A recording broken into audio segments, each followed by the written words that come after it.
નમસ્તે વિદ્યાર્થી મિત્રો, આપણે ધોરણ 9 માં પાર્ટ 2 પ્રથમ વિશ્વયુદ્ધ અને રશિયન ક્રાંતિ એની જે આગળના લેક્ચરમાં ચર્ચા કરી એમાં પ્રથમ વિશ્વયુદ્ધના જે પરિણામો છે એ જોતા હતા. એમાં વિદ્યાર્થી મિત્રો એક પરિણામ આપણે હજી બાકી રહી ગયું એમાં, તો એમાં ખાસ કરીને આગળ જે જાનમાલની હાનિ, સામાજિક પરિવર્તન, વર્ષથી અને છેલ્લું આપણે જોવાનું તો દૂરગામી પરિણામો કે ભાઈ એના દૂરગામી પરિણામ છે એ કેવું આવ્યું એની આપણે અહીંયા ચર્ચા કરીએ વિદ્યાર્થી મિત્રો.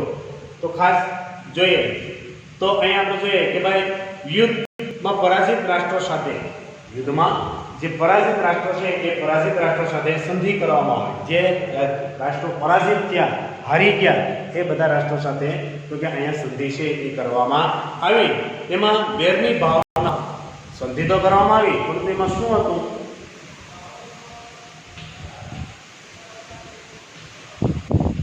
વેરની ભાવના. સામાન્ય આપણે કે કોઈ ઝઘડો થાય એટલે સમાધાન કરાવે, ગામના જે આગેવાનો દ્વારા સમાધાન કરાવે, પરંતુ એમાં એક વેર શું હતું? તો કે વેરવાળાની ભાવના. એમ અહીંયા પણ તો કે પ્રથમ વિશ્વયુદ્ધની વાત કરીએ તો પ્રથમ વિશ્વયુદ્ધમાં તો કે મિત્રો સાથે સંધિઓ છે એ થઈ, પરંતુ એમાં વેરની ભાવના હતી, તેનાથી જગતમાં સ્થાપી શકાય નહીં. કારણ કે વેરની ભાવના હોય પણ આપણે શું લાવવાની હતી અહીંયા? તો કે શાંતિ. શું લાવવાની હતી અહીંયા? શાંતિ. પણ વેરની ભાવનાના કારણે તો કે જગતમાં શાંતિ છે એ સ્થાપી શકાય નહીં. એટલે સામ્યવાદી રશિયાએ રાષ્ટ્રસંઘમાં સ્થાન ન આપ્યું. રશિયા કેવું હતો એ સમયે? સામ્યવાદી. રશિયા કેવો હતો? સામ્યવાદી. જેમાંથી કેમ આપણે ભારતમાં લોકશાહી હાલે. ભારતમાં શું હાલે છે અત્યારે? આપણે લોકશાહી. શું હાલે છે અહીંયા? લોકશાહી. એ સમયે 1947 પહેલાની વાત કરીએ તો ભારતમાં શું હતું? રાજાશાહી હતી. ત્યારે આ રાષ્ટ્રમાં તો કે સામ્યવાદી શાસન હતું. કેવું શાસન હતું અહીંયા? રશિયામાં સામ્યવાદી શાસન હતું. એટલે જ અહીંયા આપણને કીધું છે કે આ ખાસ કરીને આપણે તો કે સામ્યવાદી જે રશિયા છે એ સામ્યવાદી રશિયાએ તો કે રાષ્ટ્રસંઘમાં સ્થાન મળ્યું. એમાં સ્થાન મળ્યું રાષ્ટ્રસંઘ. કારણ કે રાષ્ટ્રસંઘની સ્થાપના 1919 માં થઈ. 1918 માં પ્રથમ વિશ્વયુદ્ધ પૂરું થયું. 1918 માં પ્રથમ વિશ્વયુદ્ધ પૂરું થયું એટલે વિશ્વમાં કાયમ માટે શું લાવવાનું હતું? શાંતિ અને સલામતી. વિશ્વમાં કાયમ માટે શું લાવવાનું હતું? તો કે શાંતિ અને સલામતી માટે થઈ અને અહીંયા રાષ્ટ્રસંઘની સ્થાપના કરી. એની સ્થાપના કરી છે અહીંયા તો કે રાષ્ટ્રસંઘ છે એ રાષ્ટ્રસંઘની સ્થાપના છે એ કરવામાં આવી. આ રાષ્ટ્રસંઘની સ્થાપના કરવી એટલે એમાં તો કે રશિયાને ખાસ કરીને સ્થાન ન આપ્યું, એટલે અમેરિકામાં રાષ્ટ્રસંઘમાં જોડાયું. એને કારણે તો કે અમેરિકા છે એ રાષ્ટ્રસંઘમાં જોડાયું નહીં. તેથી દ્વિતીય વિશ્વયુદ્ધ એને કારણે તો કે દ્વિતીય વિશ્વયુદ્ધનું કારણ તો કે પ્રથમ વિશ્વયુદ્ધની શાંતિ પ્રક્રિયામાં તો કે સર્જનદાયી ભૂમિકા કરી છે. કારણ કે વિશ્વમાં બીજું વિશ્વયુદ્ધ પણ થયું. વિશ્વમાં બીજું વિશ્વયુદ્ધ થયું એનું કારણ શું હતું? તો કે રશિયાને સામ્યવાદી જે દ્રશ્ય હતું એને તો કે રાષ્ટ્રસંઘમાં ક્યાંય સ્થાન આપવામાં આવ્યું નહોતું. એટલે રાષ્ટ્રસંઘમાં એને સ્થાન ન આપ્યું એટલે અમેરિકાએ ના પાડી દીધી. અમેરિકા કે અમે પણ એમાં જોડાયે નહીં. એને કારણે અહીંયા પ્રથમ વિશ્વયુદ્ધના કારણે દ્વિતીય વિશ્વયુદ્ધના બીજ વવાયા એમ પણ આપણે કહી શકાય. પછી આવે છે રશિયાની બોલ્શેવિક ક્રાંતિ.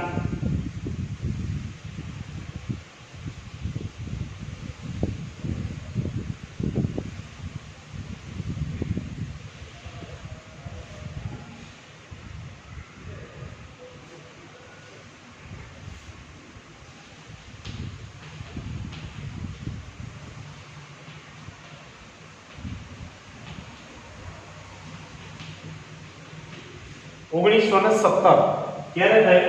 1917 રશિયામાં જે બોલ્શેવિક ક્રાંતિ થઈ એ ક્યારે થઈ? તો કે 1917 માં. કે ઈસવીસન 1917 માં રશિયામાં ક્રાંતિ થઈ છે. ઈસવીસન 1917 માં રશિયામાં ક્રાંતિ થઈ અને તે તો કે વિશ્વના ઇતિહાસની એક અગત્યની ઘટના ગણાય છે. વિશ્વના ઇતિહાસની આ એક તો કે અગત્યની ઘટના છે એ ઘટના ગણાય છે. એટલે અહીંયા આપણે કે રાજકીય પરિબળોમાં તો કે રશિયાની પ્રજા એ ઝાર રાજાશાહીના દમનને વિશે કસડાતી હતી. કારણ કે એ સમયે રશિયામાં કોણ હતા? ઝાર રાજા. એ સમયે રશિયામાં કોણ હતા તો કે ઝાર રાજા, ઝાર પહેલો, ઝાર બીજો, એ રીતે, કારણ કે એ રાજાશાહી હતી અને રાજાશાહીના સમયમાં તો કે એ સમયે રશિયામાં ઝાર રાજા હતા અને ઝાર રાજાની નીચે તો કે રશિયાની પ્રજા છે કસડાતી હતી. એટલે રશિયામાં તો કે વંશ પરંપરાગત આવનારા બધા ઝાર રાજાઓ આ ખુદ અને નિરંતર શાસન છે એ ભોગવતા, કારણ કે વંશ પરંપરાગત હતી. રાજાશાહીમાં શું હતું તો કે રાજા છે એનો પુત્રો રાજા થાય, રાજાનો પુત્ર રાજા થતો, કારણ કે વંશ પરંપરાગત હતો. આજે આ લોકશાહી છે એ લોકશાહીમાં આજે એવું હોતું નથી, કારણ કે એમાં તો વ્યક્તિ છે એ મત આપે, મતાધિકાર દ્વારા એ સીટ છે એ પ્રાપ્ત કરી શકે, રાજાનો હોદ્દો પ્રાપ્ત કરી શકે. પણ એ સમયે તો કે રાજાશાહી હતી અને રાજાશાહીના કારણે તો કે ત્યાં રશિયામાં ઝાર રાજાઓ છે વંશ પરંપરાગત હતા, એટલે કે આપખુદ હતા. કેવા હતા? આપખુદ, નિરંકુશ હતા. કેવા હતા? નિરંકુશ, અત્યાચાર કરતા, પ્રજા ઉપર દમન કરતા, અત્યાચાર કરતા. એટલે જ કીધું છે કે ઝારના શાસનમાં પ્રજાને કોઈ અધિકાર નહોતા. ઝારના શાસનમાં પ્રજાને કોઈ અધિકાર નહોતા, ન તો સ્વતંત્રતાનો અધિકાર, કોઈ બોલી શકતા નહોતા. એવી સ્થિતિમાં કે ખાસ કરીને કોઈ અધિકાર નહોતા પ્રજા ઉપર. આ રાજાઓની આપખુદ ઝારશાહી એટલી બધી કઠોર હતી કે કોઈ વ્યક્તિ અધિકારની માંગણી કરે તો પણ એની ઉપર તો કે અત્યાચાર કે દમન અને જુલમ છે એ ગુજારવામાં આવતો. તેવી રીતે ભારત દેશમાં જે અંગ્રેજો આવ્યા અને અંગ્રેજોએ આપણી ઉપર જે જુલમો ગુજાર્યા, અત્યાચારો કર્યા, 100 વર્ષ સુધી જુલમો ગુજાર્યા. 100 વર્ષ પછી એ રીતે 150 વર્ષ સુધી શાસન કર્યું, પણ 100 વર્ષ સુધી આપણી ઉપર જુલમો ગુજાર્યા. એટલે એવી સ્થિતિમાં વાત કરીએ તો અહીંયા અંગ્રેજોની જેમ તો કે એ સમયે તો કે આ ઝાર રાજાઓ હતા, એ ઝાર રાજાઓએ તો કે સતત તો કે આ રીતે આપણી ઉપર જુલમ છે એ જુલમો ગુજાર્યા. અને એ ઝાર રશિયાની પ્રજા ઉપર સતત જુલમો ગુજાર્યા અને એ રીતે તો કે જો કોઈ અધિકાર માંગે તો એની પર તો કે એ રીતે દમન કરવામાં આવતું અને કોયડા મારવામાં આવતા. એટલે આ રીતે આપણે જોઈએ કે સાઇબિરિયાની હાથ થીજવી દે તેવી કાતિલ ઠંડીમાં મોકલવાની પણ સજા કરવામાં આવતી. સાઇબિરિયાની જે કાતિલ ઠંડી, કારણ કે તમે જો હિમાલયમાં જાય તો હિમાલયમાં શું હોય? હિમાલયમાં કાતિલ ઠંડી જ પડતી હોય છે. એમ સાઇબિરિયાની જે કાતિલ ઠંડી છે એ ત્યાં મોકલી દીધા અને ત્યાં તો કે એ માણસ છે એ થ્રીજી અને મૃત્યુ પામતા. તો આવી પરિસ્થિતિ છે એ લોકો કરતા હતા. અને ખાસ કરીને આપણે જોઈએ કે આ અનિયંત્રિત અને અત્યાચારી રાજાશાહી પ્રજા માટે એ ખરેખર દુઃખ અને ગરીબાઈ અને યાતનાનું કારણ બની ગયું. કારણ અહીં શું કીધું? આ અનિયંત્રિત અને અત્યાચારી રાજાશાહી, કારણ કે કોઈ નિયંત્રણ નહોતું આની ઉપર, કોઈ નિયંત્રણ નહોતું કે ભાઈ આ લોકો આ રીતે છૂટા કરશે એ રીતે તો કે બંદીવાન બનાવતા, નિયંત્રણ નહોતું અને પ્રજા માટે ખરેખર દુઃખ અને ગરીબાઈ અને યાતના ભોગવવી પડતી. શું ભોગવવી પડતી? એવી કઠોર યાતનાઓ છે એ યાતનાઓ ભોગવવી પડતી હતી. અને રશિયાના ખેડૂત, ખેતદાસો, મજૂરો પુષ્કળ કામ કરવા છતાં પણ એનું પૂરતું વળતર છે એ મળતું નહોતું. કામ પુષ્કળ કરે છતાં પણ વળતર મળતું નહોતું. જેમ આજે આપણે તો કે ભારત દેશમાં લોકશાહી છે છતાં શું વળતર મળે ખેડૂતોને? તો શું મળે? બાજરીના ભાવ કે ઘઉંના ભાવ, અને જે વળતર મળવું જોઈએ એ વળતર મળતું નહોતું. આવી પરિસ્થિતિ સર્જાણી હતી ઝાર રાજાઓના શાસન. રશિયામાં ઝાર રાજાઓના શાસનમાં આવી સ્થિતિ છે એટલે ખેડૂતો બેકાર બની ગયા. ખાસ કરીને ખેત મજૂરો કે ખેતદાસો છે એ તો કે બેકાર બની ગયા અને એની સ્થિતિ છે એકદમ કંગાળ બનાવી દીધી. કેવી બનાવી દીધી? અહીંયા તો કે એની સ્થિતિ છે એ કંગાળ, કારણ કે કશું બાંધે થાય તો પણ પૂરું વળતર મળતું નહોતું અને એને કારણે જેનો વિકાસ થવો છે એ વિકાસ થતો હતો, વિકાસ રૂંધાતો હતો. અને ફાધર ગોપન નામના પાદરીના નેતૃત્વ નીચે કોણ આવ્યો? ફાધર ગોપન. આ પાદરી હતો. કેવો હતો? પાદરી. ફાધર ગોપન એક પાદરી હતો. આપણે કેમ હિન્દુ છે, ઇસ્લામ, ખ્રિશ્ચન, એમ આ પાદરી શું કહેવામાં આવે છે? આ પાદરી શું કહેવામાં આવે છે એને? તો કે ફાધર ગોપન છે એ ખાસ કરીને તો કે પાદરીના નેતૃત્વ છે એક વિશાળ સરઘસ છે આકારે આપણે જોઈએ કે લોકોના ઝારના નિવાસસ્થાને વિન્ડર પેલેસ, ખાસ કરીને એક તો કે પાદરીના નેતૃત્વ નીચે એક વિશાળ સરઘસ છે એ ખાસ કરીને આપણે જોઈએ કે લોકો તો કે ઝારના નિવાસસ્થાને એટલે કે વિન્ટર પેલેસ શું કહેવામાં આવે છે એને? વિન્ટર પેલેસ ગયા 22મી જાન્યુઆરી 1905. 22મી જાન્યુઆરી 1905 માં 22 જાન્યુઆરી અને 1905 5 જેને રવિવાર શું હતો રવિવાર કયો વાર હતો વિદ્યાર્થી મિત્રો 22 જાન્યુઆરી 1905 જેને રવિવાર છે એ રવિવાર હતો આ તમામ લોકો નિશસ્ત્ર હતા નિશસ્ત્ર એટલે કોઈ પાસે શસ્ત્રો નહોતા કોઈ પાસે શસ્ત્રો હતા નહીં એને શું કહેવાય નિશસ્ત્ર કહેવામાં આવે નિશસ્ત્ર હતા અને કેટલાકના હાથમાં ઝારની છબી હતી કેટલાકના હાથમાં શું હતું તો કે ઝારની છબી ફોટો આપણે કેમ માતાજી સરસ્વતી માતાનો ફોટો છે એમ એ રીતે તો કે ઝારની છબી હતી અને એના રશિયાનો ગોરો નાનો શું કહેવાય છે અહીંયા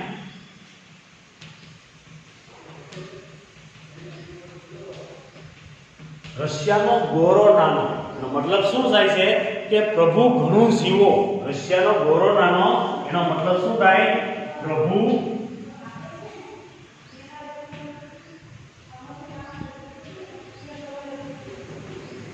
પ્રભુ ઘણું જીવો કારણ કે એ પ્રભુ ગણતા શું ગણતા હતા ભગવાન પ્રભુ મીન્સ કે ભગવાન આજે કેમ આપણે અલગ અલગ ભગવાનમાં માનીએ પણ એ ઝાર રાજાઓને ભગવાન ગણતા શું ગણતા ઝાર રાજાઓને ભગવાન એટલે એનો શબ્દ હતો શું હતો તો કે રશિયાનો ગોરો નાનો એટલે પ્રભુ ઘણું જીવો જેવા સૂત્રો લખેલા એવા શું હતા એને સૂત્ર લખેલા હતા ને આ નિર્દોષ લોકો ઉપર તો કે ઝારના લશ્કર દ્વારા અંધાધૂંધી ગોળીબાર કરવામાં આવ્યો ઝારના લશ્કર દ્વારા કેના દ્વારા તો કે એ ઝાર રાજાઓ છે એનું જે લશ્કર છે એ લશ્કર દ્વારા તો કે પ્રજાઓ પર અંધાધૂંધી ગોળીબાર છે એ કરવામાં આવ્યો એમાં હજારો નિર્દોષ લોકો મૃત્યુ પામ્યા હજારો નિર્દોષ લોકો છે એ મૃત્યુ પામ્યા અને આ રીતે ઝારના મહેલ હતો તે સેન્ટ પીટર્સ ઝારનો જે મહેલ હતો તે સેન્ટ પીટર્સબર્ગનો બરફ ખાસ કરીને તો કે લોહીથી લાલ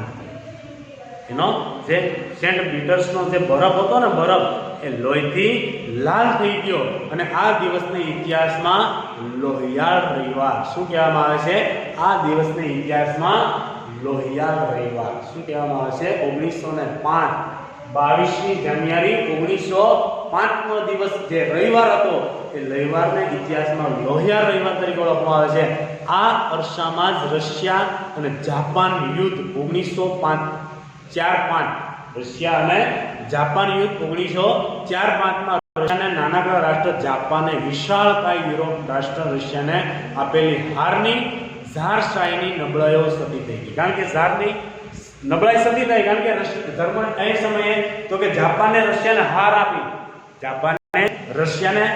આપી એટલે ઝારશાહીની જે નબળાઈઓ છે એ સતી થઈ એટલે આ રીતે આપણે જોઈએ કે રશિયાની મોટાભાગની પ્રજા છે એ ઉશ્કેરાણી અને રશિયન પ્રજાનો રોષ પારખી એને શાંત કરવા તો કે વર્ષોથી નહીં બોલાવેલી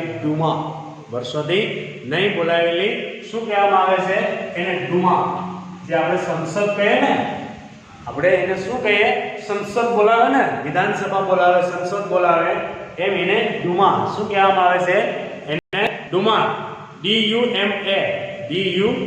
એટલે એને ધારાસભા શું કહેવામાં આવે છે ડુમા એટલે એની ધારાસભા બોલાવવાની જાહેરાત કરી અને સમયાંતરે 4 ડુમા બોલાવવામાં આવી 4 ધારાસભા 4 વખત બોલાવવામાં આવી પરંતુ તે પ્રજાને સંતોષ પ્રમાણે એવા પગલા ભરે તે પહેલા તો કે બરખાસ્ત કરવામાં આવે શું કરવામાં આવીને બરખાસ્ત કરવામાં આવે એટલે કે કેન્સલ કરી નાખવામાં આવી કે નહીં ભાઈ કારણ કે પ્રજાના એ માટે પગલા ભરે એ પહેલા તેને બરખાસ્તમાં આવી 8મી માર્ચ 1917 ના દિવસે પોર્ટુગલના કસડાયેલા કામદારોએ હડતાલ પાડી 8મી માર્ચ 1917 માં તો કે પોર્ટુગલના જે કસડાયેલા કામદારો હતા કારણ કે કામદારો કોઈ વળતર મળતું નહોતું એટલે કસડાયેલા કામદારો છે એણે હડતાલ પાડી ત્યારે આ ઘટનાને દાબી દેવા માટે ઝાર લશ્કરે મોકલ્યું ઝારે શું મોકલ્યું તો કે ઝાર છે એણે લશ્કર મોકલ્યું પરંતુ લશ્કરે ગોળીબાર કરવાની ના પાડી કારણ કે લશ્કરને ખબર હતી લશ્કરે થાકી ગયા એટલે લશ્કરે એને પણ ગોળીબાર કરવાની છે એ ના પાડી હતી એટલે એવી સ્થિતિમાં આપણે જોઈએ કે પરિણામે ક્રાંતિનો આરંભ થયો અહીંથી કહેવાની શરૂઆત થઈ છે ક્રાંતિ છે એ ક્રાંતિનો આરંભ થયો એટલે આવી સ્થિતિમાં આપણે જોઈએ કે આવી પરિસ્થિતિમાં આપણે જોઈએ ક્રાંતિનો આરંભ થયો એટલે ઝારશાહીના પતન બાદ ઝારશાહીનો અહીં શું થયું તો કે ધીરે ધીરે ઝારશાહીનું પતન થયું અને કેરેન્સ્કીના નેતૃત્વ મેન્સેવિક પક્ષ, કેરેન્સ્કીના નેતૃત્વ મેન્સેવિક પક્ષ એટલે કે લઘુમતીના હાથમાં સત્તા આવી. કિના હાથમાં આવી? લઘુમતીના હાથમાં સત્તા આવી. એટલે ઝારશાહીનું પતન થતા એકમાત્ર લેનિન, એકમાત્ર કોણ રહ્યો? તો કે એકમાત્ર લેનિન, એકમાત્ર અહીંયા તો કે લેનિન સિવાય રશિયાના તમામ લોકો ખુશ હતા, પરંતુ લેનિન કાર્લ માર્ક્સની વિચારસરણી પ્રમાણે, લેનિન તો કે માર્ક્સની વિચારસરણી પ્રમાણે તો કે શ્રમજીવીઓના વર્ચસ્વમાં માનતો હતો કે ભાઈ શ્રમજીવીને વર્ચસ્વ મળવું જોઈએ, પ્રોત્સાહન મળવું જોઈએ. શ્રમજીવી એટલે કે કામદારોને જે પ્રોત્સાહન મળવું જોઈએ. એટલે જ્યારે મેન્સેવિક પક્ષમાં મધ્યમ વર્ગના લોકો છે એ વર્ચસ્વ ધરાવતા, મેન્સેવિક પક્ષમાં તો કે જે મધ્યમ વર્ગ છે એનું મહત્વ છે એ ધરાવતા હતા. પરિણામે એણે બોલ્શેવિકોને મેન્સેવિકોના વિરુદ્ધ, બોલ્શેવિકોને, કારણ કે બે પક્ષ પડી ગયા, એક બોલ્શેવિક અને એક મેન્સેવિક, એક બોલ્શેવિક અને મેન્સેવિક. આ રીતે છે કે એ ખાસ કરીને બોલ્શેવિક વિરુદ્ધ ઉશ્કેરી નવેમ્બર 1917 એને ઉશ્કેરણી કરી અને આખરી ક્રાંતિકારી સત્તા હસ્તગત છે એ કરી, જે સમાજવાદી બોલ્શેવિક ક્રાંતિ તરીકે ઓળખાણી. એને શું કહેવાય છે? તો કે સમાજવાદી. શું કહેવામાં આવે છે એને? સમાજવાદી બોલ્શેવિક ક્રાંતિ. શું કહેવાય છે એને? તો કે સમાજવાદી બોલ્શેવિક.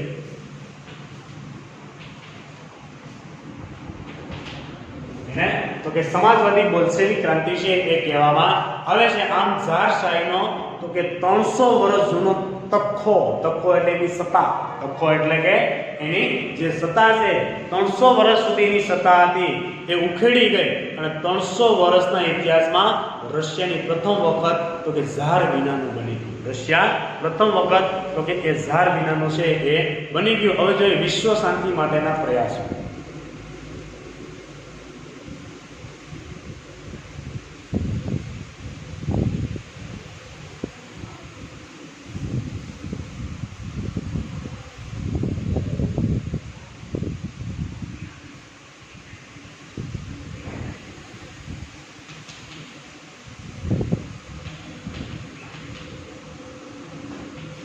વિશ્વ શાંતિ માટેના પ્રયાસોની શરૂઆત છે એ થવા લાગી કે ભાઈ વિશ્વ શાંતિ માટે, કે વિશ્વમાં કાયમ શાંતિ જળવાય. એમાં તો કે રાષ્ટ્રસંઘ માં શું આવે છે?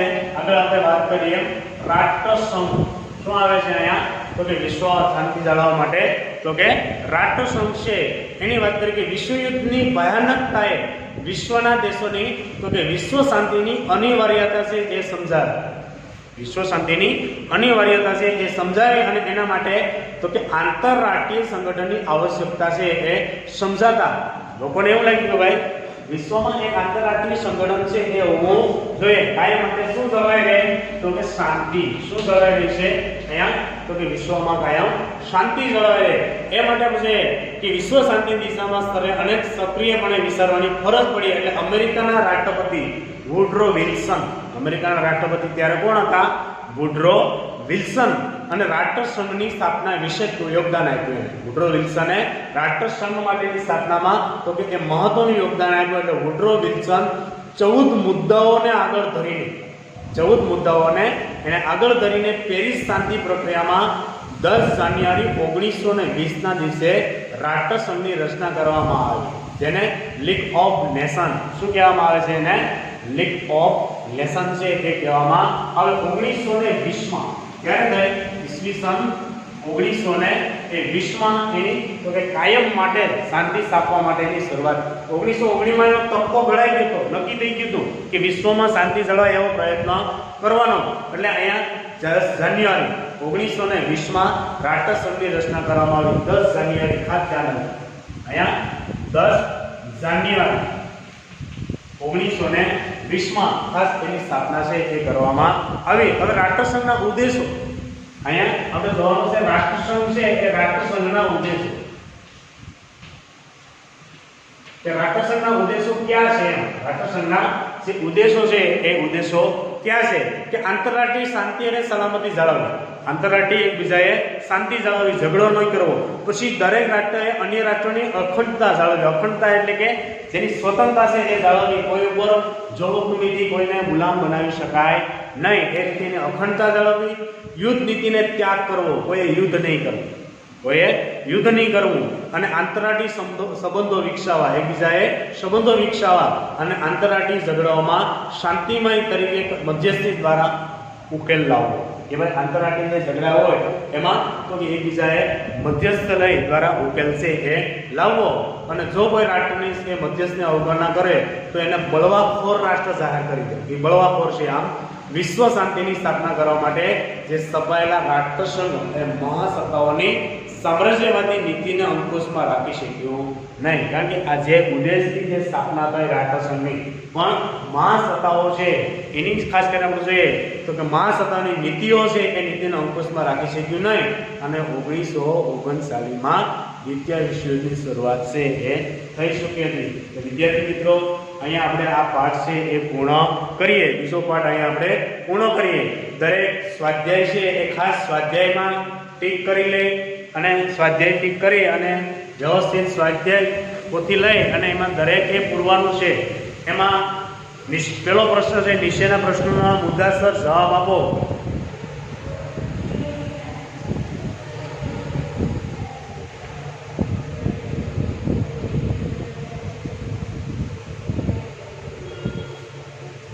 પ્રશ્ન નંબર 1 માં જે પહેલો પ્રશ્ન છે, ખાસ કરીને નીચેના પ્રશ્નો મુદ્દાસર જવાબ આપો. એમાં બીજો પ્રશ્ન, 1 માં બીજો પ્રશ્ન છે. કયો પ્રશ્ન છે? તો કે પ્રથમ વિશ્વયુદ્ધ માટે જવાબદાર પરિબળો જણાવો. પ્રથમ વિશ્વયુદ્ધ માટે જવાબદાર પરિબળો જણાવો. આ એક પ્રશ્ન. પછી પ્રશ્ન નંબર 2, પ્રશ્ન નંબર 2 ટૂંકનોંધ શું આવશે? ટૂંકનોંધ. પ્રશ્ન નંબર 2 એમાં શું આવશે? ટૂંકનોંધ. એમાં શું લખવાનું છે? રશિયન ક્રાંતિ.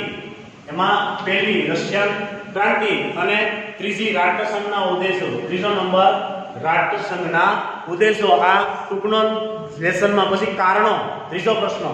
પ્રશ્ન નંબર 3 કારણો. શું લખવાના છે? કારણો લખવાના છે. એક કારણો તો કે બે, પહેલો અને બીજો, પહેલો અને બીજો, બે કારણો લખવાના. પછી પ્રશ્ન નંબર 4, પ્રશ્ન નંબર 4, પ્રશ્ન નંબર 4 માં શું છે? તો કે એ વિકલ્પો પૂરવાના છે. શું પૂરવાના છે? એ વિકલ્પો છે એ પૂરીને લાવવાના. વિકલ્પો કેટલા છે? 1 થી 3. તો એ 3 1 2 અને 3. આ 3 3 છે એ પણ તમારે વિકલ્પો લખી લેવાના. જ્યારે સ્કૂલે આવો ત્યારે એટલું લેસન છે એ લઈ આવવાનું અને સાથે સાથે એ પોથીમાં ખાસ વિદ્યાર્થી મિત્રો પૂરતું જવાનું. Okay, thank you.